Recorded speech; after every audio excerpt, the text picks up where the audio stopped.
Bon les gars, le Cameroun qui est éliminé, comme vous le savez sans doute tous. Je ne sais vraiment pas quoi dire. Je m'attendais à ça, mais je suis toujours aussi déçu. Je suis déçu par la performance des Lions. Je suis déçu par ce qu'ils ont offert sur le stade. Je pense que c'était beaucoup trop mou. Surtout vu le dernier match, je pensais vraiment que dans ce match, ils allaient venir avec à peu près le même état d'esprit. Essayer de jouer pour quelque chose, même si les tactiques ne sont pas parfaites. Essayer de faire quelque chose, mais en fin de compte, on a perdu logiquement contre le Nigeria 2-0. On va faire le débrief, mais avant ça, bien sûr, n'oubliez pas de vous abonner, liker la vidéo. Bon, on va commencer le débrief. Bon, déjà, j'aimerais commencer avec les formations, parce que c'est le plus important, les formations. On va essayer de faire un débrief au sens propre, parce que le match est fini à peut-être 3 ou 4 heures de temps, j'étais avec des amis. J'ai eu le temps de me reposer, réfléchir un peu. Et bon, on va faire un débrief au sens propre. Bon, déjà pour la compo des Lions, on avait Ondoa au goal. Apparemment, on jouait en 3-4-3, même comme c'est pas ce que j'ai vu au stade. Mais on jouait à peu près avec la même formation que la dernière fois. La seule différence, c'est que cette fois-ci, en défense centrale, on avait Oumar Gonzalez et au milieu du terrain, dans les quatre là, on a mis Tolo à gauche et à droite, on a mis Ngamalu, mais sinon, c'était la même chose. Donc, on a seulement remplacé les deux ailiers là pour Oumar Gonzalez et Ngamalu. Donc, il n'y a vraiment pas de différence comparé au milieu de la dernière fois. Je pensais que ça allait être beaucoup plus. Je ne sais même pas à quoi je m'attendais, mais ça ne s'est pas passé comme prévu. Je pense que pendant le match, on jouait beaucoup plus à 5 derrière. Par contre, côté Nigeria, ils ont commencé aussi à un 3-4-3 à peu près. Sauf que eux, je pense qu'ils faisaient un meilleur job dans les transitions défensives et tout. Mais ils ont commencé en 3-4-3, bien sûr, avec Osimhen en pointe, Iwobi et Onyeka dans l'axe, et puis le capitaine Ekong en défense centrale. Bon, deux formations auxquelles on s'attendait vraiment. D'un côté, tu avais le Nigeria qui a fait une bonne phase de poule, a gagné tous les matchs, je crois. Mais malgré ça, ils n'avaient pas le finishing touch là. Ils arrivaient à construire le ballon, mais ils n'avaient pas le finishing touch. Et de l'autre côté, tu avais le Cameroun qui s'est battu par la phase de poule, qui a sorti un gros match au troisième match, mais qui n'était pas convaincant pendant le reste des matchs. Et c'est ça justement qu'on reprochait au Cameroun, de ne pas être performant pendant les autres matchs, mais de venir quand personne n'attend rien de venir sortir une performance. Je pense que le match a très bien commencé. Les deux équipes qui avaient le dessus neutralisé, même comme au fil du match, tu voyais vraiment que le Nigeria était au-dessus du Cameroun. Il gardait plus ce ballon, il faisait plus courir les Camerounais. Même s'il ne se procurait pas les plus grosses occasions, tu sentais vraiment que le Nigeria était une équipe meilleure que le Cameroun qui n'était pas organisé du tout. Les positions qui étaient très légères, on jouait ce qu'on joue d'habitude. Et le coach Nigeria a dit une chose, il a étudié les Camerounais, il sait comment on joue, il sait comment nous barrer. Et moi, je vais dire quelque chose au coach du Nigeria. L'équipe du Cameroun, si tu n'as pas besoin de l'étudier. Si tu vois un match du Cameroun, c'est que tu as vu tous les matchs. Il n'y a pas de tactique. On joue tous les ballons sur les côtés, on essaie de centrer. Quand tu vois dans un match comme celui-ci, dans un match là où Osimhen a actuellement pesé, dans un match où Osimhen a montré qu'il est plus fort que nos joueurs, pas parce qu'il a marqué, parce qu'Osimhen n'a pas marqué, mais à travers ses mouvements, à travers sa domination sur le ballon, à travers, je sais même pas, la façon il feintait nos joueurs à faire des fautes alors qu'ils ne devaient même pas toucher le ballon. Je ne sais pas comment vous expliquer ça, mais quand tu vois un match comme ça, comme le Cameroun-Nigeria, si, tu comprends directement que Osimhen est dans une équipe qui est championne d'Italie et les joueurs camerounais sortent seulement des rares clubs. C'est ça. Donc c'est ça qui m'a touché une fois quand j'ai vu le match. J'ai senti vraiment ça et ça me fait mal. Parce que de l'autre côté, on a aussi un Zambo Anguissa qui joue dans le même club qu'Osimhen. Donc si Osimhen peut répliquer des performances comme ça, qu'est-ce qui empêche Zambo d'être un aussi bon leader dans notre club, parce que dans notre pays? Parce que quand tu vois Osimhen jouer, même si les actions ne sont pas les plus construites, même si les ballons ne sont pas les plus précis, il essaie de se battre. Il est toujours en train de dominer nos joueurs. Je ne peux pas compter le nombre de fois que Osimhen a dominé nos joueurs pour pouvoir récupérer le ballon. Mais quand tu regardes côté camerounais, on a un joueur comme Zambo Anguissa qui est censé être ça pour nous. On a un joueur comme Touré Kambi qui est passé par les grands clubs. On a des gardiens qui sont censés être bons, mais dans l'ensemble, tu sens juste que ce n'est pas bon. L'équipe n'est pas bien huilée, les tactiques ne sont pas bien données. Les joueurs qui se retrouvent un peu à aller partout, comme Ngamalu par exemple. Ngamalu était du côté droit, il bouffait tellement l'espace de Touré Kambi par rapport au dernier match, en tout cas, que Touré Kambi était littéralement perdu dans le match. Je ne sais pas comment vous expliquer ça, mais Touré Kambi c'était l'un des joueurs les plus perdus dans le match. Si. Je ne pense pas qu'il ait fait un si mauvais match que ça, mais dans l'ensemble, dans la fluidité du jeu, dans tout ce qu'il y avait au stade, Touré Kambi c'était l'un des joueurs les moins existants pour moi au stade. Donc il y a juste des petits trucs comme ça que je te dis que certes, vous avez peut-être un joueur de classe mondiale, mais il n'arrive pas à imposer son impact dans le jeu. Regardez ma vidéo par exemple du Real contre Naples. J'ai dit que Zambo Anguissa a joué un football auquel je ne m'attendais pas parce que vu ce qu'il joue en sélection, je ne m'attendais pas qu'il sorte un aussi grand football contre le Real. Il a marqué son but et tout et tout. Il a eu ses phases de position. En gros, il a bien joué. Mais quand il arrive en sélection, je ne comprends pas pourquoi il n'arrive pas à retranscrire l'énergie qu'il a là à Naples dans la sélection. Il est capitaine. C'est le gars qui est supposé nous tirer de l'avant. Je ne sais pas comment dire. Mais c'est le gars qui est supposé être devant nous, nous pousser, nous encourager à faire mieux, à avancer et tout. Mais Zamboangi, ça allait tellement laxiste au stade. Il joue les matchs. Certes, tu vois qu'il est notre meilleur joueur au stade, mais tu sais qu'il n'est pas au maximum de son potentiel. Je ne sais pas comment expliquer ça. Donc, les Lions, vraiment, je ne sais pas. Je ne m'attendais pas à grand chose, mais comme j'ai dit, je suis tout de même déçu. Ça fait mal de voir ton équipe comme ça qui vient de sortir une remontada arriver dans un match comme celui-ci et n'avoir aucun argument vraiment pour combattre le jeu. Le Nigeria qui nous a vraiment dominé sur tous les fronts, je ne sais pas quoi dire. Que ce soit dans la pression qu'il mettait sur nos défenseurs, que ce soit dans la pression qu'il mettait à nos milieux. Déjà que les milieux n'avaient pas le ballon, parce que quand on joue les ballons, c'est directement de la défense à l'attaque. Que ce soit dans leur possession de jeu, même quand ils jouaient les ballons longs, il y avait un Osimhen qui était toujours là pour déranger nos buteurs, nos défenseurs centraux, toujours là pour créer la menace. Bref, le Nigeria qui était supérieur à nous dans pratiquement tous les domaines.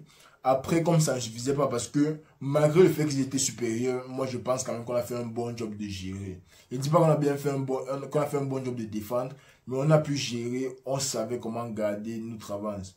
Maintenant, quand tu vois le premier but, Oumar Gonzalez, mais qui se loupe complètement sur le ballon, je ne sais pas ce qu'il faisait. Je ne sais pas comment un Camerounais peut s'appeler Gonzalez, mais ça c'est la deuxième fois que nous sommes un match trash en 4 matchs. Je ne sais pas quoi dire de Gonzalez, mais d'après ce que j'ai lu sur un statut qui parlait de Wikipédia, je tiens à préciser, Gonzalez c'est un gars qu'on veut arrêter au State et qui est venu ici, là, Rigobert sont là sauvés. Je ne sais pas pourquoi il est dans notre sélection, mais Gonzalez, rentre voir ton père Pablo, pardon.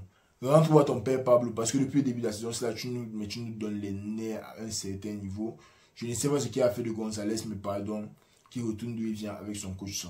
À part ça même, quand tu vois le deuxième but, quand tu vois la façon dont ils ont construit le but, c'était la première action que je peux dire qui était construite du match. Quand tu vois la facilité avec laquelle ils l'ont fait, je ne comprends pas pourquoi nos joueurs n'ont pas l'intelligence ou le talent qu'il faut là pour faire la même chose. Je ne comprends pas. C'était une action tellement simple, passe un peu dans l'axe, le gars donne la passe là-bas derrière, le joueur qui a donné la première passe, court premier poteau, il donne le ballon premier poteau, le gars, mais c'est tout. C'est tout. C'est pas comme si les gars ont créé des tactiques incroyables. Le Nigeria, je peux dire qu'ils ont joué un match moyen. Le Nigeria a joué un match moyen, mais le Cameroun était juste trop en dessous de la moyenne. Il était juste trop en dessous de la moyenne. Quand tu vois l'ensemble du match, tu vois qu'on n'a rien pu créer, tu vois qu'on n'a rien pu faire contre eux. Magri a eu une action là où il a morti, se retourne un jab. Oui, c'est bien, mais quand il était sur lui, il n'y a pas d'espace. Le DC du Nigeria, tu sens vraiment que c'est lui le capitaine. Il joue comme un capitaine, il s'impose dans tous ces duels aériens. On attendait Aboubakar, mais pour faire quoi? Si on attend Aboubakar et Aboubakar arrive dans une équipe qui n'arrive pas à construire le ballon, qui n'arrive même pas à donner le ballon au Aboubakar qu'on attend là, il sait à quoi en fin de compte. Mais les gars, on doit se prendre au sérieux, man. Et tu dois comprendre après la quantité que Rigobert, ce n'est pas un coach au niveau de l'équipe de la sélection nationale. Parce que quand je vois les joueurs qu'on a sélectionnés, on ne prend pas par exemple un Choupo-Moting, un Koundé Malone. Je ne sais pas si Koundé Malone a disparu, mais ça c'est un joueur quand il est entré dans le stade. Tu sentais, même si c'était pas bon, tu sentais qu'il avait quand même la niaque de bien faire, tu sentais qu'il avait l'envie de bien faire. Alors si mieux on rappelle Jean de Makoun, parce qu'on n'a plus rien à faire dans l'équipe-ci. Rigobert, ce n'est pas un coach qui puisse nous mener quelque part, je suis désolé. J'ai essayé de regarder, mais depuis le début, il ne me convainc pas. Il ne me convainc pas. Le dernier match, j'ai dit merci, parce qu'on a fait un match exceptionnel, mais on va compter sur la chance jusqu'à quand? On va compter sur les opportunités là où on doit être éliminé, où on doit passer jusqu'à quand?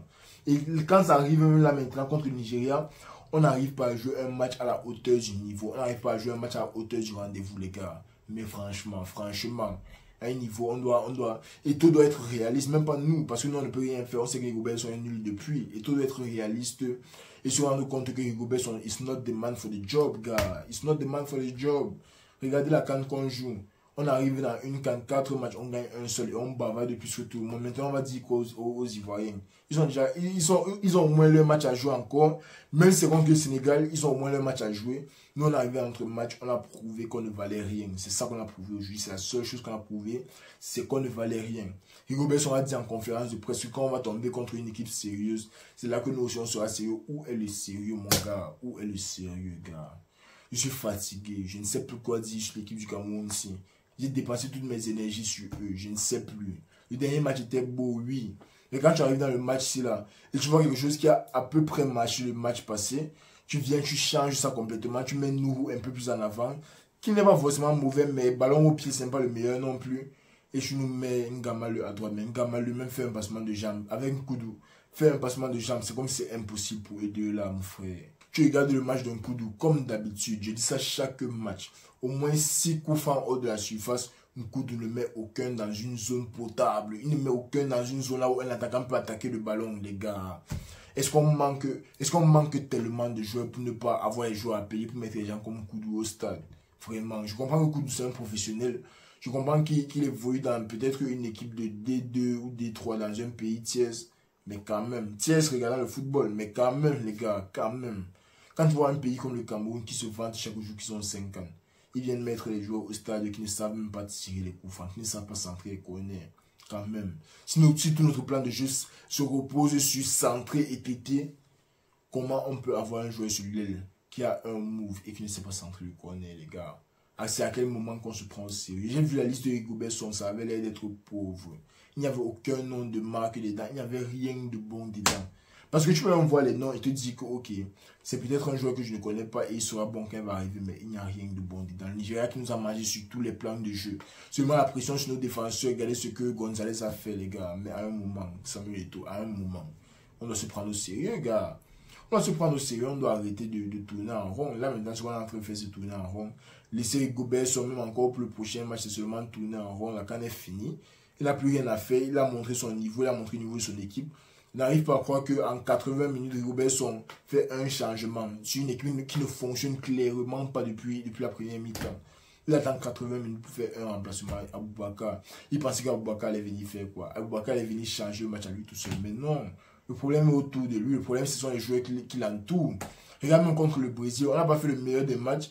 Mais quand un joueur qui savait centrer, entrer Ngombe, il a mis un centre, Aboubakar a mis une tête, au moins c'est entré. Mais quand tu arrives dans un match comme celui-ci, là où en toute une mi-temps, tu n'arrives pas à te procurer une occasion claire. Je dis bien une occasion claire. Même si le Nigeria ne faisait pas la même chose, au moins ils avaient un buteur qui pesait sur nos défenseurs. On n'arrive même pas à têter les ballons, c'est tout. Le gars qu'on appelle Ekong là, il était sur tous nos défenseurs, il faisait ce qu'il voulait au stade. Et on reste là, on croise les bras, Rigobert Song est là. Il fait un seul remplacement en 80 minutes, mon gars. À un moment de se prendre au sérieux. On doit comprendre que les sentiments des supporters de football camerounais ne sont pas seulement les trucs que tu prends, tu jettes à la poubelle et tout quand même. Quand tu mets un coach comme Rigobert Song, je pense qu'il t'a approuvé par A plus B qui n'a pas les compétences pour le job, mon gars. Et ce n'est pas seulement aujourd'hui. On ne peut pas prendre une qualification contre l'Algérie ou bien une victoire contre le Brésil pour faire son bilan quand même. Quand tu vois qu'il a joué peut-être 10 matchs, il a gagné peut-être 2, il a fait peut-être 7 matchs nuls et il a perdu 3. Mais gars, ce n'est pas assez bon, ce n'est pas au niveau du Cameroun. Tu vois un Roger Mila au stade, il est bouche bée. Ce n'est pas comme ça que c'était quand il était au stade, mon frère. Quand il était dans le 11 là, ce n'était pas comme ça qu'il était. Il avait au moins l'espoir qu'il pouvait faire quelque chose. Tu vois l'équipe qui entre dans le match aujourd'hui, mais tellement, je ne sais pas comment dire. Ils sont tellement désespérés, les gars. Tellement désespérés. Ça m'a fait tellement mal de voir mon pays comme ça. Je m'attendais déjà à rien. Mais vu la manière, vu comment on n'arrive même pas à être dangereux face au Nigeria, qui ne joue d'ailleurs rien. Parce que le Nigeria, je pensais même que c'est contre nous qu'ils allaient se réveiller. Ils ne jouent toujours rien en défense. Donc on ne peut même pas dire que c'est en attaque. On ne peut même pas dire que c'est machin, ils ont trop fusillé. Non. Ils n'ont rien joué. C'est aussi même un seul joueur qui a pesé sur nous. Iwobi qui a arrangé le milieu de terrain. Bref, les joueurs qui devaient show up du côté Nigeria ont show up de notre côté. Ils n'ont pas show up. Ils n'ont pas show up du tout. Et c'est ça qui fait mal, les gars. Je ne sais pas à quoi la prochaine CAN va ressembler. Ce sera au Maroc.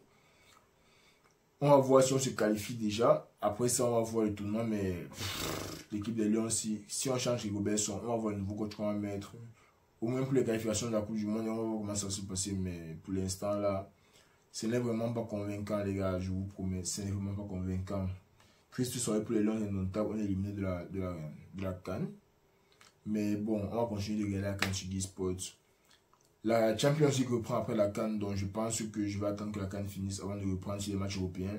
Sauf s'il y a Real Atlético, vous connaissez déjà Real Barça, Real Atlético. On va faire ça sur la chaîne, mais à part ça, Lyon, une fois de plus, qui déçoivent leur peuple, on va dire quoi, on peut pas gagner chaque année. Prenez soin de vous les amis, on est ensemble.